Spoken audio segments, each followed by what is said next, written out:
I have a little bit of a cold, so I apologize for the scratchy voice. I hope everybody's doing well and having a great fall. We are joined today by John Besley, who's going to talk to us about sampling considerations for public engagement. I'm of you know John and some of his work, where I tend to find the most the most intersections with festivals is around sort of two things that John spends a lot of time thinking about.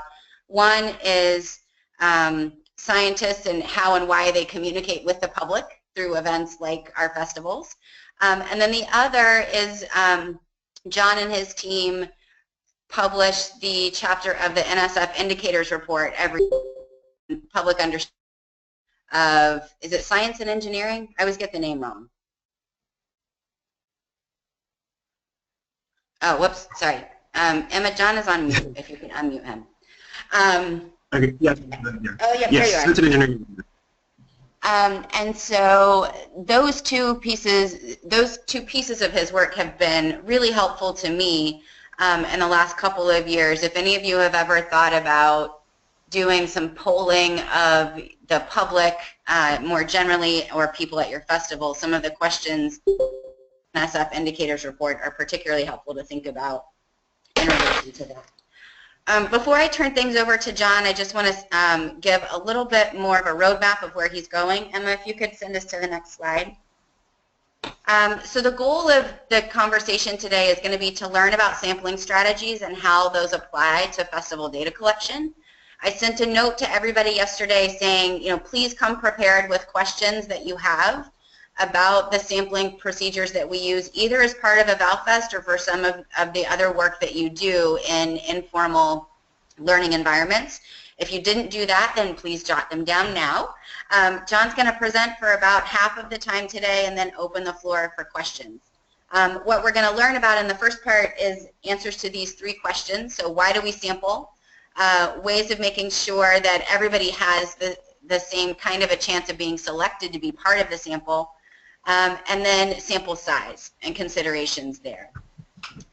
I think I have one more slide that I want to show before turning things over, Emma. And that is to give some shout outs. We have 3 festivals who have taken upon themselves this fall to help us collect some extra data.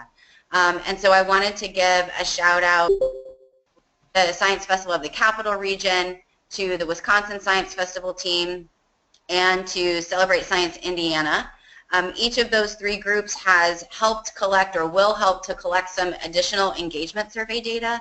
You guys may remember that at the annual meeting we talked about the engagement survey, and what we learned about that in the first year was that it doesn't work as a measure for a festival expo experience overall. And so what we were starting to do was think about if we could use it in relation to particular booths, aggregate all of that data to still learn something about expo events overall. The data are still mixed on that, and so what we're hoping is that with the help of these 3 festivals, we'll have something more definitive to say about the engagement survey and how it works or doesn't work for us by the end of this year. So thanks to those 3 teams. Okay, I think that is all from me for now. I'm going to turn things over to John and hope to hear from all of you guys in a few minutes when we get to the question and answer session. All right. So I'm going to show my screen, and let's see. Can I do nuts? Okay, so can people see my screen, I think? I don't know if anyone can. Okay, good, perfect. All right, so does my screen look like, it looks like my note page rather than my, let's try this again. It does. That seems weird. Oh, there we go. All right, that'll work. All right, so I always start every photo with Lego, and so this is all about how do we randomly select, and so usually when I think about that, you think about you have this sort of either some sort of set population, and you have to figure out how to pick these folks from that, and you want to do it in a way that makes sense. And so to me, the first question I think you have to start with, which is, so if we get to that question that Karen put out there, which is the why do we sample? The first question of that is, so there's a couple of assumptions. One, we want data, and so we're going to assume that. And then so the next question is, well, if you sample because you can't pick everybody. And so the first question you should ask yourself is, can I do a census? Because if I can do a census, if I can talk to everybody in the room or everybody in the tent or everybody, so I got into this because obviously I study science communication. I was a little bit involved in the first science festival here at MSU, but I also used to study things like public meetings. I haven't done it as much anymore, but when you're doing a public meeting, you have a room, maybe there's 50 people in the room. Sampling from that, as we're going to talk about, doesn't make a lot of sense, and so you start thinking, well, how do I talk to almost everybody? Soon as you, if you're able to do a census, if you can meaningfully try, at least try, or the other thing is an attempted census. There's often that says you might want to do a census, but you can't actually do a census because somebody sneaks out of the room too quickly, or they just say, or they refuse, or something like that. But if the assumption is that if we could have got them, so we're talking about really is maybe not an actual census. Even the U.S. government census isn't an actual census. It's an attempted census. They work really hard. It's a really hard attempt at a census. But the nice thing about doing a census is that what you do is you take out the type of, when we talk about doing surveys, there's always error. There's error in every choice we make. We create error. So if we're doing a census, the type of error we have is measurement error. Because now we don't have sampling error, which is what we're going to get to in a minute when we start talking about sampling size. But all the error that we have is the error that comes from our measurement, not an error that comes from the sample itself. And so it's great. If you can do a census, do a census. The other type of error you have is non-response error or non-response bias, which is this idea that there are some people, the difference between the true value, the true thing, the 50% love us, and the measured value, 49%, maybe that's because one person sneaked out of the room. So that's a non-response error. The hope is, with a lot of these things, is that if you manage to survey 45 out of the 50 people there, the 5 people who left, 2 of them didn't love you and 3 of them did love you, and so it all works out in the end. And so we have to worry about some systematic stuff. But generally, if we can do a census, all this to say, do a census. It's almost always going to be better if you have the resources, time, and ability to do it. And sometimes they're going to be you actually have to figure out a way to have those resources, because otherwise your data is not going to mean anything. All right. And all this to say is how, I guess we go back to this question, is do you need to actually report meaningful numbers? If you need to say 50% think this and 30% think that, then you have to report meaningful numbers. And then there's a question, and so obviously paying attention to the election, there's a lot of silly internet polls where people go to a website and click on whatever they want. Those people apparently have no need to report meaningful numbers. But my assumption is that you guys do, that you will have some, you want to be able to say that some percentage of people felt some way, or that this percentage of people did this activity, or something like that. So I'm going to assume you need to report meaningful numbers. But the bigger question is then, how precisely do those numbers need to be? Does it matter if you're off by 3 or 4 or 5%? Does it matter if if you say 50% of the people had a good time and was really somewhere between 45 and 55? I would argue that most of the time it probably doesn't really matter that much. And as we'll talk about, you can spend a lot of money a lot of time trying to get from being that plus or minus 5% to plus or minus 4, and then down to plus or minus 3. We'll come back to that. But this is, when we talk about this, that plus or minus, how accurate, how precise do you need to be in your estimates of the population? That's a big decision, and it determines a lot of what will go from there. But my assumption is you have meaningful numbers, and so the real question is just how precise do you need to be? If you do a census, you're perfectly precise. And in fact, the really cool thing about a census I should have mentioned is if you do a census, you don't even need to do statistical tests, like to say this one is different. If you survey 100 people and 51 say one thing and 49 say the other thing, if that's your number, you're good. You don't have to do a t-test, you don't have to do a NOVA, you're good. So another nice thing about sampling. As soon as you do sampling, we start doing inferential statistics. All right, so I'm going to jump actually right into the sample size question. And so this is if you go on, so this is actually from APOR. There's the link there at the bottom. This is sort of a thing you'll see at every sampling or survey research methods textbook. And it really sort of talks about, so the margining of sampling over here, so MOS, sometimes you'll just see it as sampling margin of error, SME.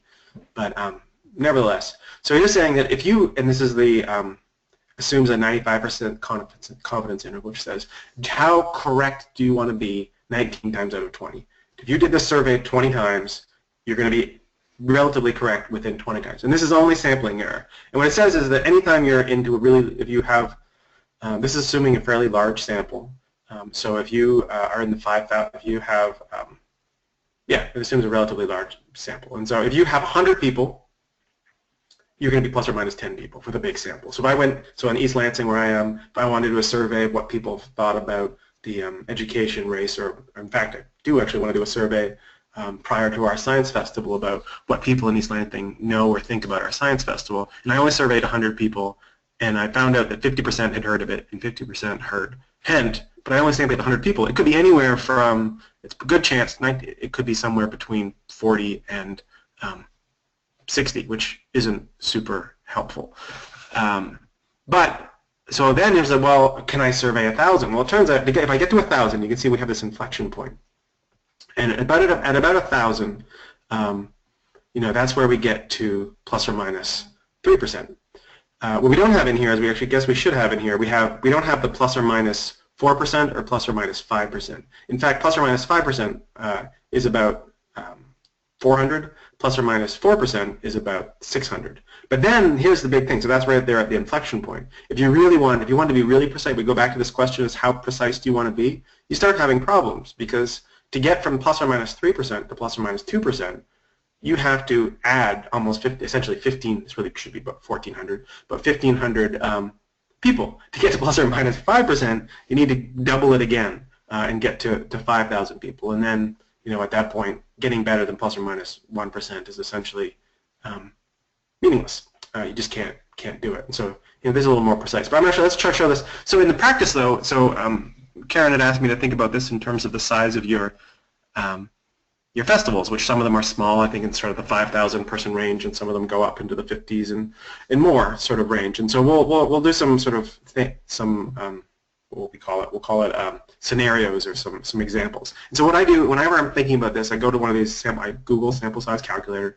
This is my favorite one. It's the one I always seem to use. And what we're going to do is, so we're here it is. So let's assume that our population is only 50 people, right? So this is, let's say we're just doing one event at a science festival, and so we're surveying, you know, people went to one specific talk, and it's 50 people. In that case, let's say we want to be plus or minus 5%, which is about, I mean, that's about, if you go and look at actually most of the election surveys, they're about 400 people, because they want to be plus or minus 5% with a large sample. And so, but let's say we don't have a population of 400 people. The population is we always need to know what our underlying population is, right? So if there's 50 people in a room and we want to say something about the 50 people in the room, our population is 50. Our sample is going to be how many we actually managed to talk to. So if we wanted to be plus or minus 5%, which is sort of the bare minimum that I think most of us would want, you need to sample 44 people, which is to say, if you only have 50 people, if you're doing, go back to my life and studying public meetings, I was faced almost all the time with, I wanted to say anything about a public meeting specifically, I needed to try to talk to everybody. Now, what happens if we have 500 people? Well, in that case, and we want to be plus or minus 5%, now we can go up, now we need about half, a little less than half, 217 people. What if we had 5,000 people, which I guess is like an overall, one of the smaller festivals. In that case, we're starting to get close. Remember I said plus or minus 5% was about 400. With a really big population, we're getting to 350-ish. If we had 15,000, it's 375. If we had 50,000, it was 381. If we had 5 million, it would still be only 384. And so what you should take from this, I think, is that when you have small populations, you need to survey a lot of people. It's not a one-to-one ratio where, you know, if you, 5 million versus 50, so I only need to survey 3. That's not how it works, right? So when you have a small population, you really need to be worrying about, and you want to say something about real numbers that actually mean something. You need to be thinking about getting a lot of people. Even this thing, getting 217 from 500, that's a task, right? That's half the people, almost half the people in the room, or 2/5 of the people in the room. But it very quickly goes from 217 up to about almost 400. So let's do this again. We can look at really small samples. So we can say, well, 5 of 50. So we already did this one, so they need 44. What if we went up to 100? Well, we still need 80. What if we went up to 250 in the room? Well, now, which maybe like a lecture event at a science festival. Now we still need 150, so we can afford to. Maybe we can miss 100 of them. I think we're still in this talking about. We're still in the range where we're going to try to do a census, because the idea that I could randomly sample 150 from 250, I don't know. That's a little touchy to me. And then we have that 500 again. We have 750, and so we're, even case, we're all still sort of in that range of 200. And again, I encourage you to go, sample size, Google sample size calculator, start thinking about the different pieces that you have, and you can start thinking about plugging in numbers of what you would need to do to get plus or minus 5. I didn't do it, but if you change this to 4 or 3, which would be normal confidence intervals, plus or minus 3%, plus or minus 4%, it goes up. You can need a few more people. One other thing to think about this, so the other thing that this comes up is, so let's say that you have an event that you have the whole festival, and you have, you decide, well, it's 100,000 people, I'm only going to I can survey 400 of them, randomly select 400. Well, that's great if you only want to say something about the overall impression of the science festival. If you wanted to say something about men versus women, you would need 400, and at plus or minus 5%, you would need 400 men and 400 women. So this is where, when you're looking at, so this is I pulled this off the Pew website, and so if you actually dig into any, Pew is a great place to go and see good surveys. You go in and you say, well, they surveyed 1,500 people across the country. I won't get into why that's not 3%, but what they then say is, well, if you actually break that down regionally, you can't actually talk about, well, from our survey of 1,500, here's what people in the Northeast say, because the error for the people in the Northeast is so high that, at some point we're getting meaningless here, that it's so wide a range. I'm assuming people can ask questions as they go. Do you guys? I have a chat thing down here that I can see messages. If messages come up on chat, I don't know if there's another way for people to ask questions as I go. We'll assume not. I assume people can hear me. I think everybody can hear you, but everybody's on mute. Okay. And so what we typically do is have Emma monitor the chat and then moderate the questions at the end, so people can ask you questions out loud. But Emma, if you see a question, like a clarifying question, come up along the way, definitely feel free to jump in with that, so that we make sure everybody's still sort of going along at home, and we haven't lost anybody along the way. Yeah, it's funny. I feel like I don't have any sense of anything. I'm sort of talking to my screen here. It's a little weird. It looks like we're doing just fine. All right, good. All right, so for most of this stuff, so all that to say, to me, 400. When I do, so we just finished doing surveys of scientists and how they think about public engagement, and so our goal in those was really this 400 person. Like, assuming that our population is, relatively, even if we go back to here, like even if it's 5,000, you're a small festival, where it's a 5,000 there.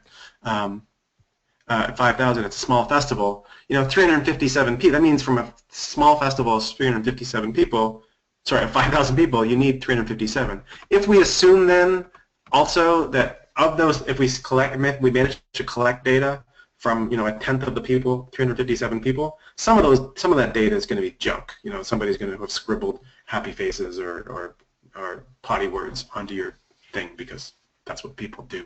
I always think, like, if I can get 400, whether of a population of 5,000 or 400 of a population of 1 million, doesn't matter. It's still plus or minus 5%. That's my sort of bare minimum if I assume that there's going to be some sort of data. And so then the question is, well, I can't just go pick the first 400 people, right? I need, because so the way to think about this is like, all right, so like let's imagine that we were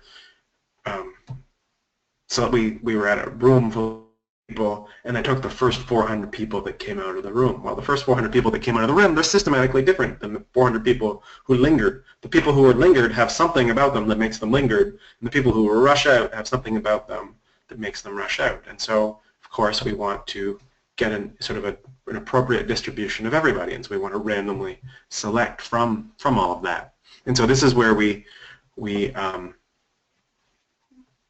want to do, keeping in mind that the idea of incomplete responses. There's going to, if we just get 357, we're going to have some bad data, and so we're not going to actually have 357. Maybe we're going to have 320. Maybe we're going to have 310. And so we get 400 just to cover our butts. All right.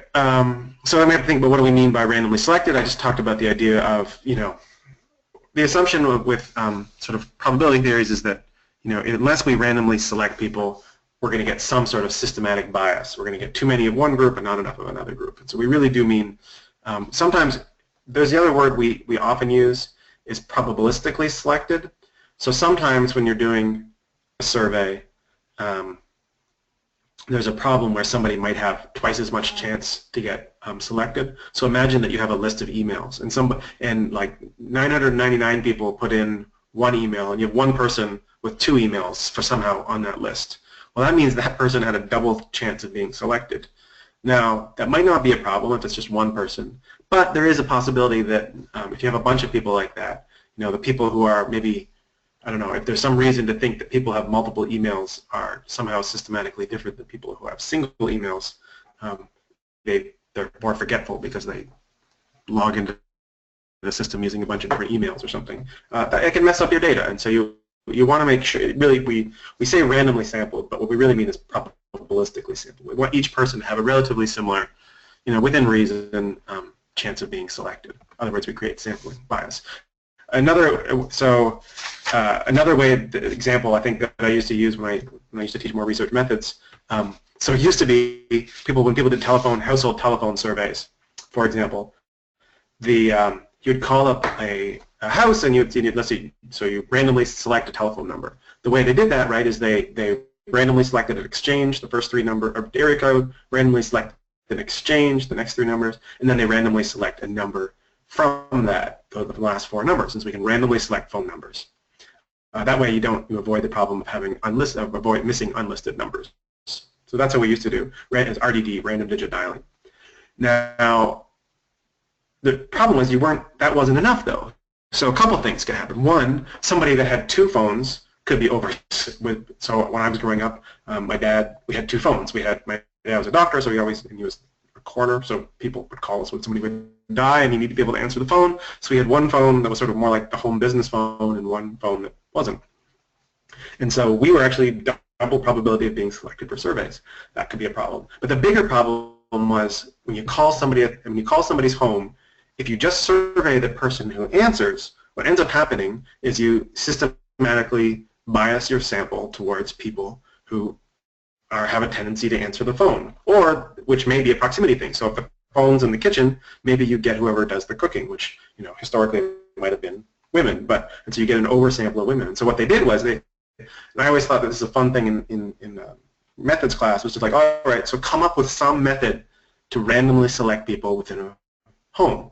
The most straightforward one, if you had infinite amount of time, would be to say, all right, get on the phone. Hi, I'm calling from the survey company. How many people live in your home? Well, that's a weird way to start a phone call. But if you did that, how many people, and if they could actually answer you, 3 people live in our home. Great. Please, and then say, like, assign everybody in your household a number from 1 to 3 on a piece of paper. Now, I've selected, and then randomly select a number between 1 and 3, and then, all right, I selected number 2. Can I speak to the number 2 person? So that didn't really work. That's obviously too much work. And so what they ended up doing was they call up and say, hey, can we speak to the adult over the age of 18 who most recently had a birthday? It was a nice, simple way of randomly selecting from within a household so that they don't have sampling bias that led the type of person who would answer the phone to be oversampled in their surveys. Still a bit weird to call somebody up and say, hey, I'm calling from Gallup. Can I talk to the person over the age of 18 who most recently had a birthday?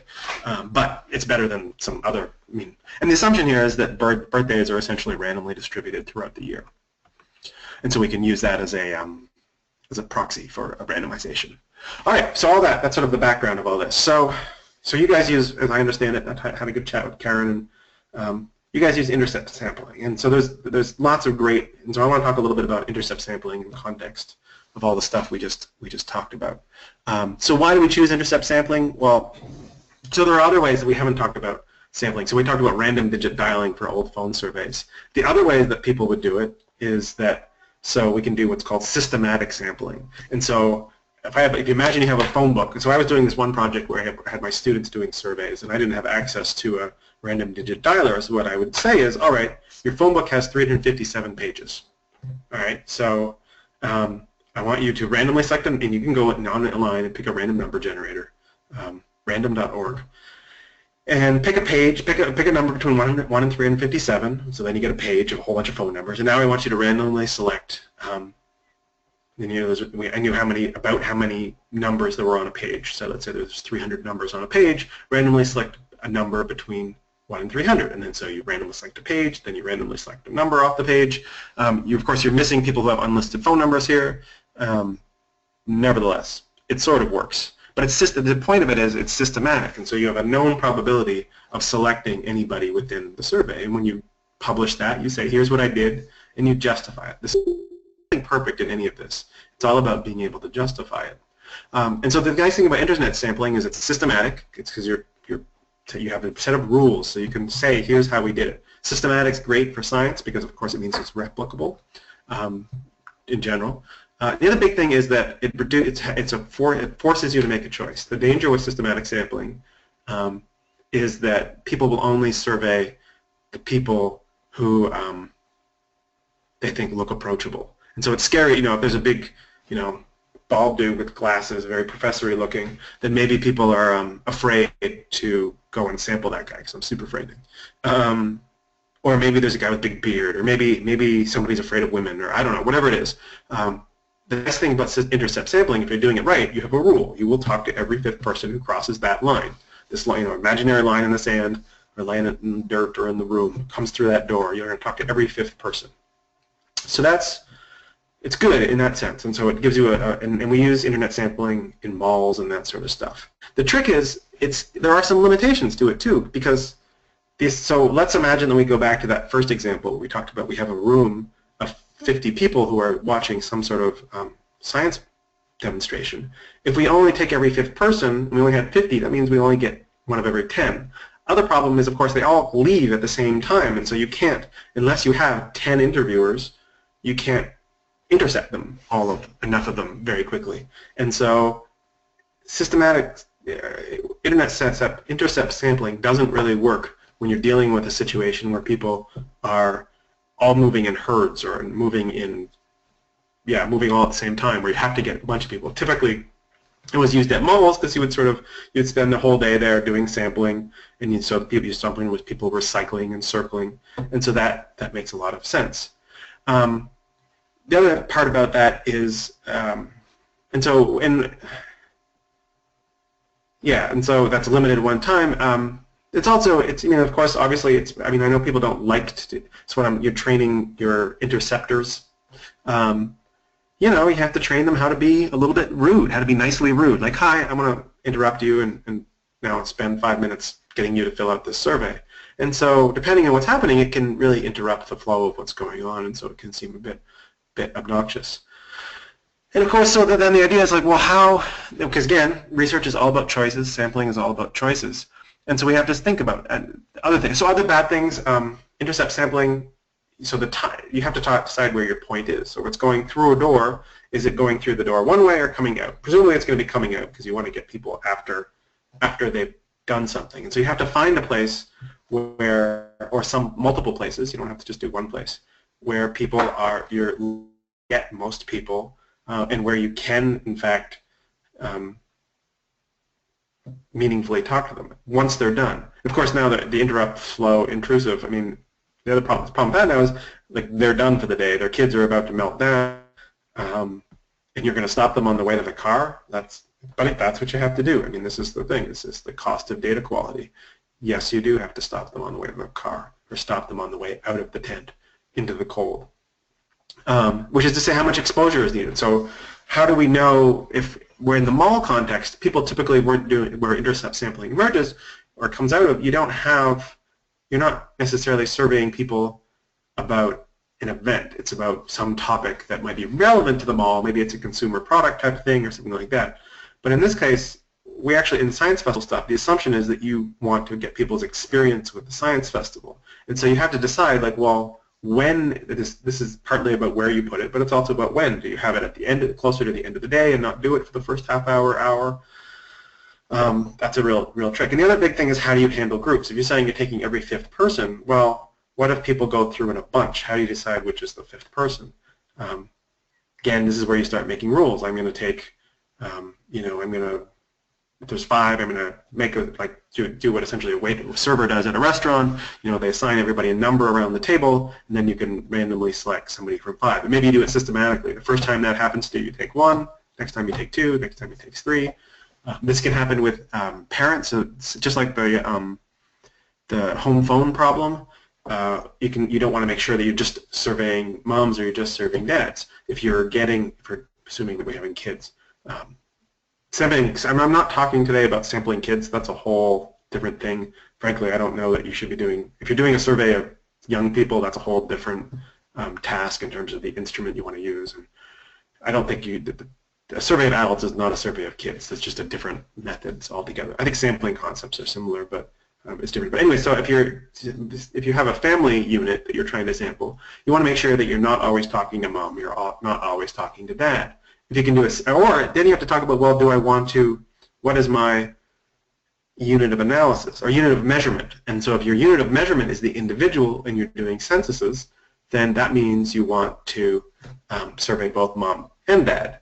If your unit of analysis, and this is probably, if your unit of measurement is the family unit, then you have to randomly select, maybe, do I do the dad or the mom if they come in a package? You have to make those choices. I was about to say that if you want to make it really complicated, if you were to survey both the mom and the dad, you would want to capture that as a unit.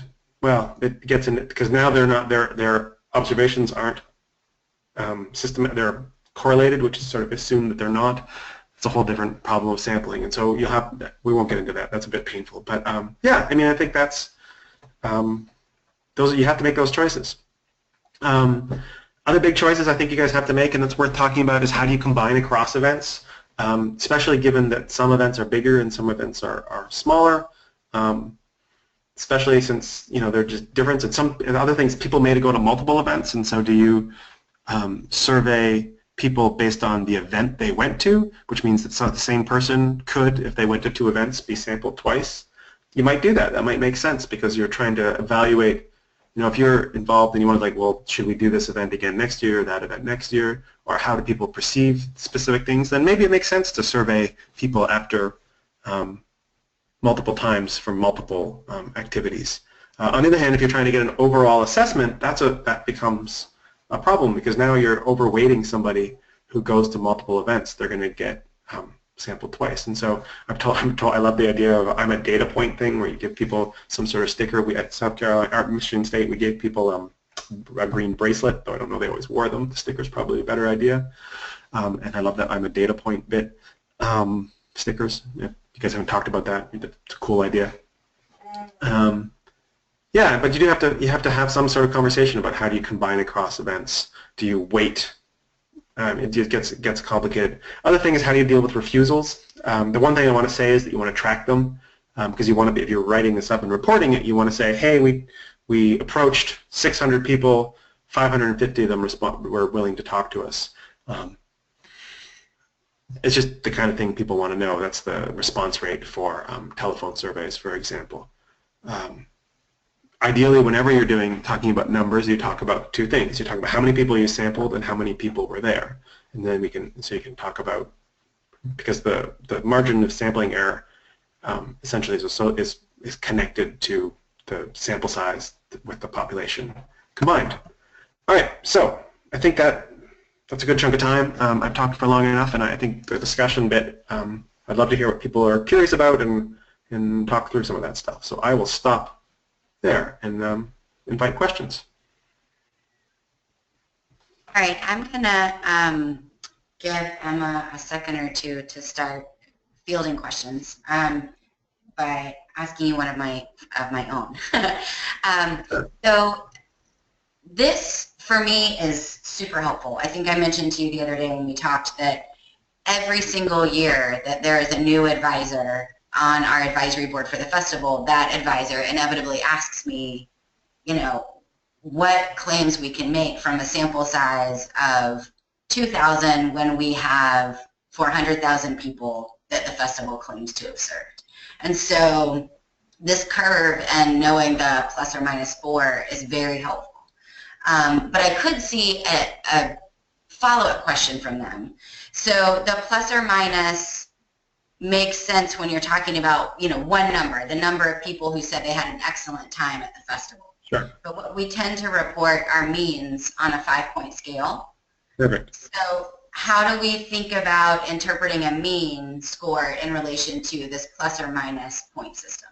Sure. So if you have a mean, the equivalent of the plus or minus 5% is plus or minus is standard error, right? So you would typically report, when you report a mean, you don't just ever report, you shouldn't ever just report a mean. You should always report a mean plus a measurement, a standard error, standard deviation.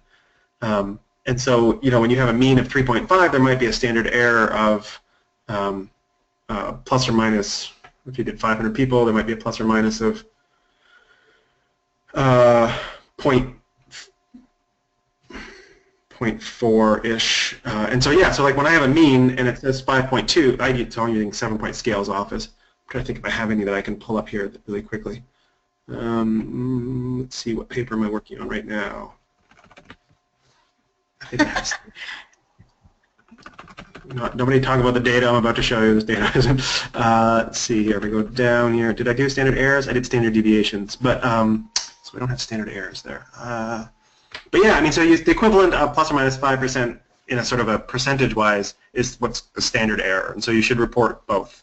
And typically, you have one standard error, so what you want is 1.96 standard errors. So you double it, and that's your plus or minus for the mean, for the margin sampling error associated with any given mean. Standard deviation is, you know, 95% of the, you know, plus or minus 2 standard deviations is that 95% of the people in your survey were responded somewhere between those things. So standard deviation is going to be a lot bigger. For a 5-point scale, standard deviation is probably going to be, you know, 95% of the people are going to be somewhere between 1 and 4 and 1 and 5, and so it's going to be essentially 2 almost all the time. Standard error. So in the same thing when we start doing statistical tests, right? Well, let's see. When you do statistical tests, what we're really doing is we're testing the degree to which 2 standard errors overlap. I mean, that's what a t-test is. Using a t-distribution, we say do. Can you still see my screen? Yep. Yeah. Sample, or t-test sample overlap. Let's see, I'm not sure how to search want a picture of this. T-test. Let's just do that. Images. Yeah, so here we go. This will work. Yeah, when we're testing, so we're testing so that we don't, again, it's the key of this is not ever thinking about, here we go. This is a website from Cornell, which is a great website. Is not ever thinking about a mean as a mean. A mean is a distribution. Mean is the center of your distribution. And so what you're really interested in is the distribution, and if you have 2 distributions, do those distributions overlap? And that's what we're doing. We're checking to see if the error associated with with 2 means overlap. But generally, yeah, so all that to say that if you have 50 plus or minus 5%, that's probably the equivalent of like 3.5 plus or minus 0.4 or something like that. Thanks. Okay. So, see if I can find a better picture of that. What else can we talk about? We have a couple questions from Roshni. First, she wanted to know what's the difference between standard error and standard deviation. Sure. Oh, okay, just saying that. I was waiting for the second question. One is the distribution of the sample. So for standard distribution, and it's worth just going and I mean I'm not going to get this in a way, but it's an important question and it's worth Googling what's that question because we read it a bunch of different times. But ultimately, standard deviation is about the distribution. So that of the 90, I talked to 100 people, 95% of those people we're between this number and that number.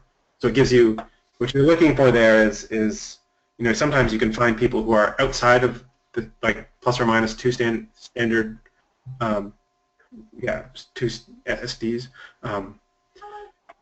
where standard error is about the preciseness of, you know, that specific sampling margin of error associated with a specific estimate. And so it depends what you're doing, but when you're comparing things, we typically think in terms of standard error. We're trying to compare two things. If we're talking about a sample, we're saying like, oh, the average was this, then we might say standard deviation because it gives us a sense of sort of the range of responses that people gave us.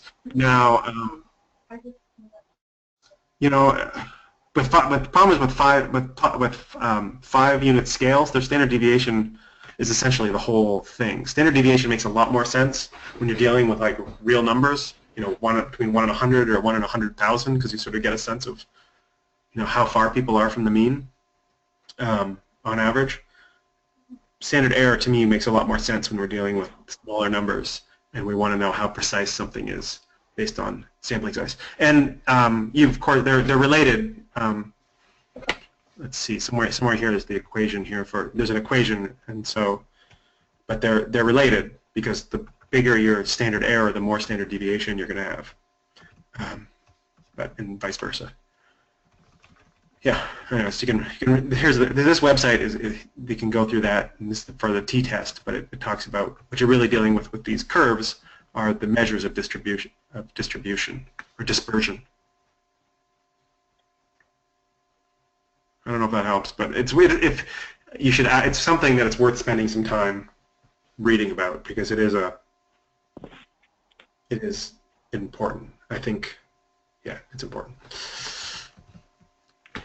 Great.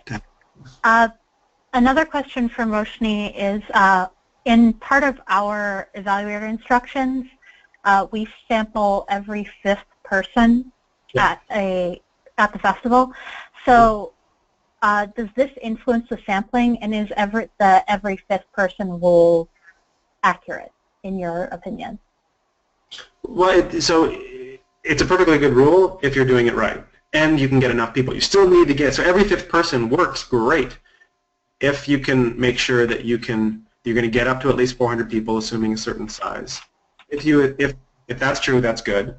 But if you're doing every 5th person and there's only 50 people in the room, and you only get 10, then, well, we go back to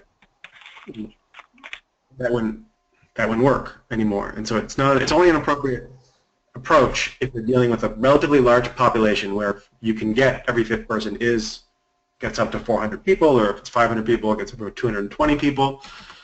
So it'll be good then. The other time is if it's only good. Again, I think the biggest danger is another big danger is if everybody's moving in waves.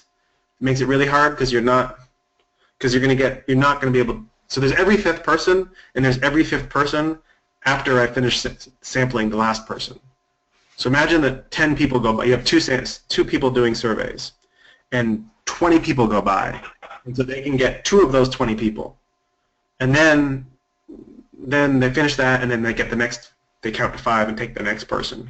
Well, if there's some reason why those 20 people went by,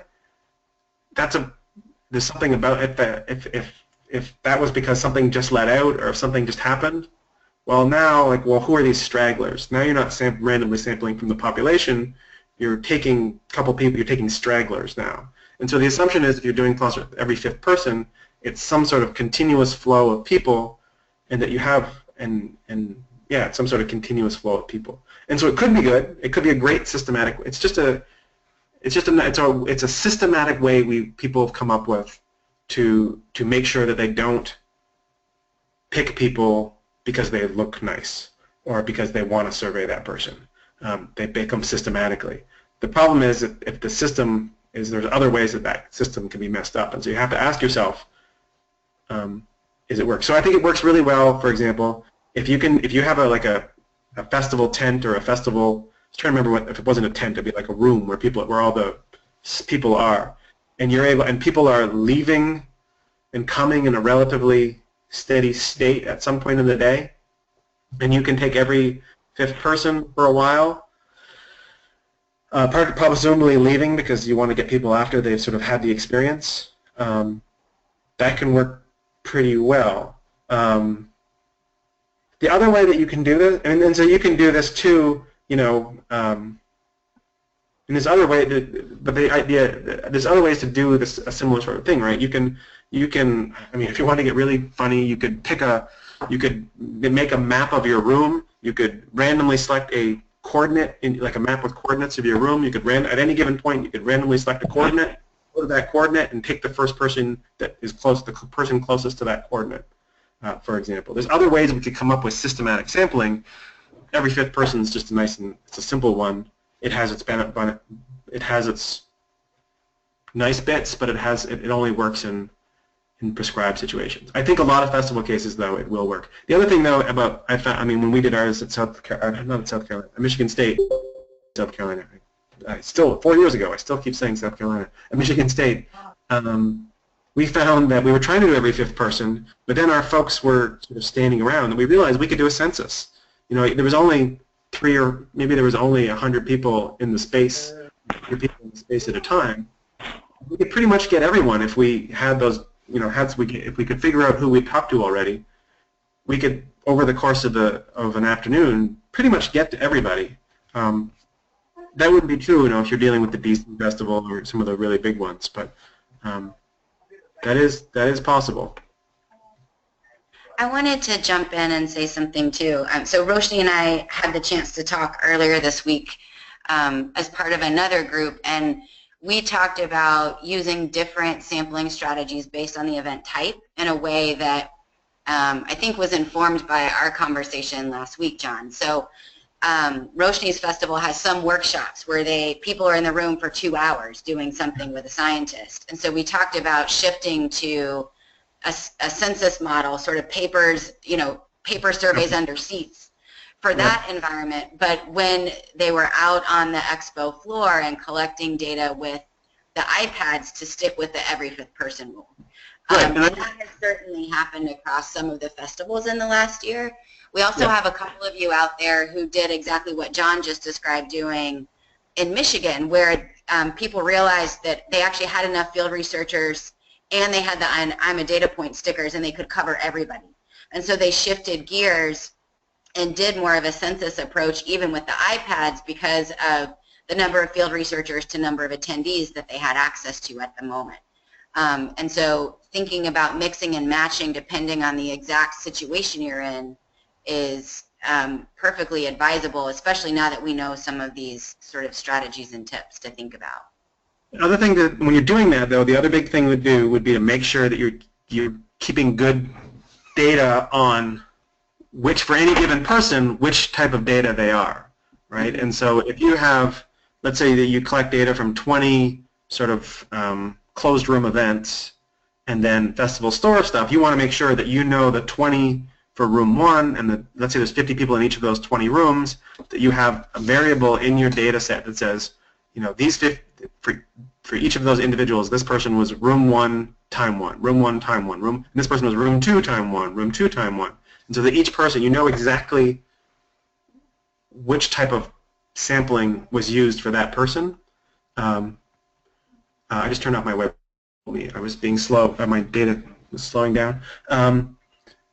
You want to make sure that your data set, so if you want to go back afterwards, that you can sort of pull those out. And ultimately, I mean, this is a whole other thing I guess I sort of glossed over it, but that combining of data across events, there are some statistical problems with that. And so if you're doing for example, and the way this comes out most often, the people who worry about this most are education scholars.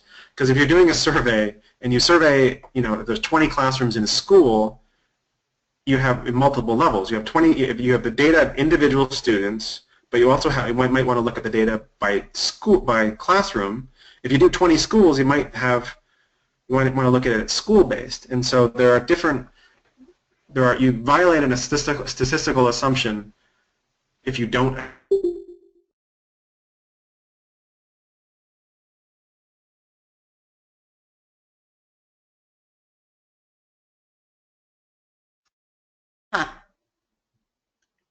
So we seem to be viewing John's screen, but not hearing him. John, are you still there?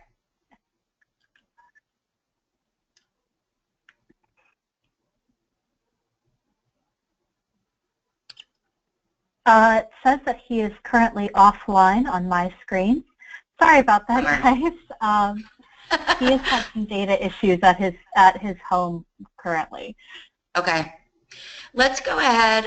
Emma, do you have a good list of questions that people were going to ask, or do we want to have those? Yes, I do. Okay, that's awesome. Why don't we go ahead and show the final slide. I'm going to look ahead to the next couple of months, and if John comes back on, then we'll try to get another question or two in. If not, then we'll send those to him and have him respond by email so that we can answer as many questions as we have. So next month, we are going to do small group conversations in the place of the webinar. And Todd and Catherine and I will each be leading one of those. And what we really want you guys to teach us about and talk to us about is the mini grant process. So we have 2 strong mini grants going this year, but we had far fewer applications for those than we expected. And so we want to think strategically, and we want to have you tell us really what would have made that a better option for you than it seems like it was. And so we're hoping to use the November session as a way to touch base with you, to learn from you about how to structure things differently for this year so that we can build toward a different and more successful process for next year, with success being defined as the number of us that get to be involved in mini grants. So that's going to be November. In December, we are going to not meet as a group. We're going to use that as our time to collect research data again for the grant. And so you'll be asked to fill out some surveys and spend your webinar time doing surveys that month. And then in January, we should have a revised dashboard to look at. And so several of you requested another meeting that focused on the dashboard, that provided an opportunity for everybody to walk through that. And so that's the plan for the January meeting, which will be great because everybody should have 2 years worth of data up on the dashboard by that point. So that's what's coming down the pike. I see that John is back. Sorry about that. It fell off. I didn't even know it fell off. Emma, is there a final question or two that you think we can tackle in the minutes that we have left? I believe so. Let's see here. We have a question from Indiana that I think is a really good one. They have child questions in their survey as well as adult questions. Does he have any suggestions for how to select the child who answers?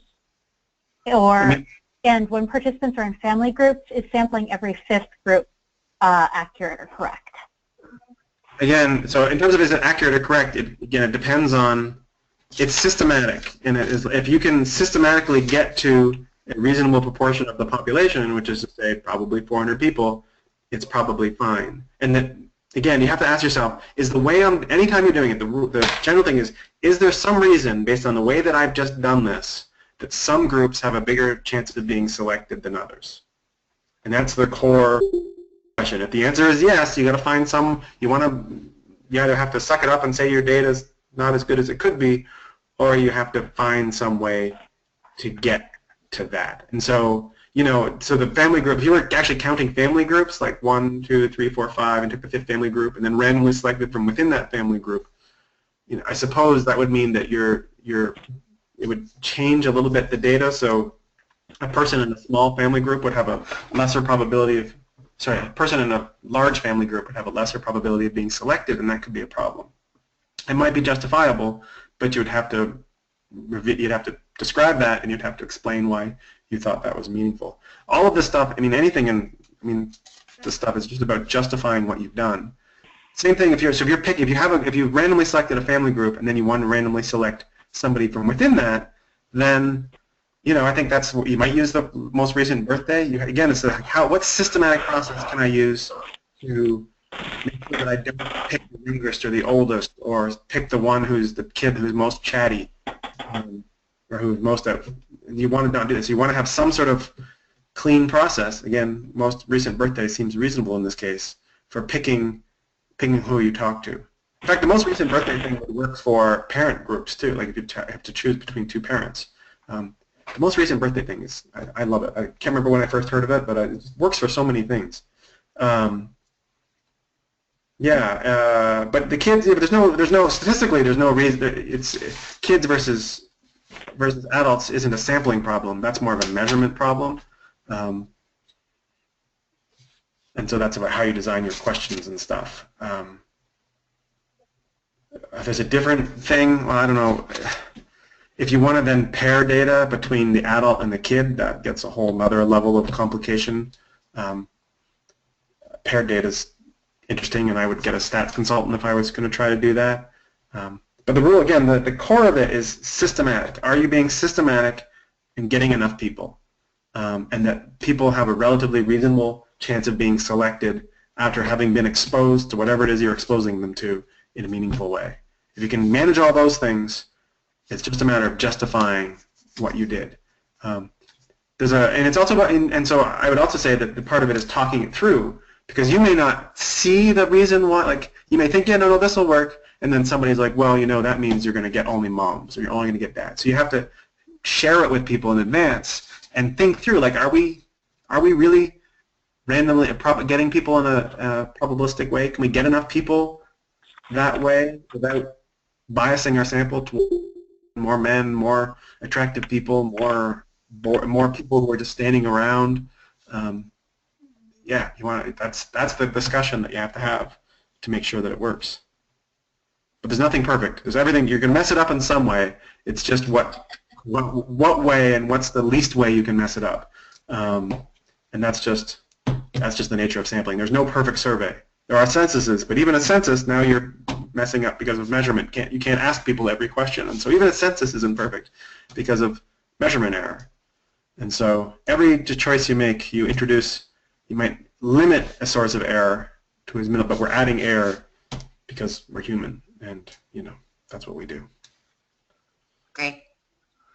I think this has been really helpful. I think we have, as part of this project, we've come up with sampling strategies, but we've never really talked through the rationale behind those. And some people have used them pretty religiously, and other people have used them not at all. So it's good for everybody to have a little bit more ammunition, I think, to think through the choices that have been made, and if there are ways to tighten those up, or if people are happy and feel like they can defend the choices that have been made so far. So thank you very much for taking the time today to give us some of those strategies and to help us to think both about the quality of the work we've already done, but then also how to make that work even stronger as we move forward. I am happy to help, and I'm sure we'll chat some more going forward. And there's lots of folks if people are at universities and stuff. There's lots of folks who have this knowledge at people's universities, and I'm sure they're happy to help as well. Don't be shy to ask your local social scientist for help. Awesome. Also, if you do have questions that are specific to EvalFest and what we're doing for sampling, feel free to send those to us as well. We can take a first pass at those or pass them along to others in our network if that would be helpful. So let us know if you have questions that didn't get answered today, and we'll try to get those taken care of. Otherwise, we are at the top of the hour, so I'm going to wrap things up. Thanks to everybody who tuned in, and we will look forward to seeing you next month, if not sooner. And thanks, John. Thanks. See you later.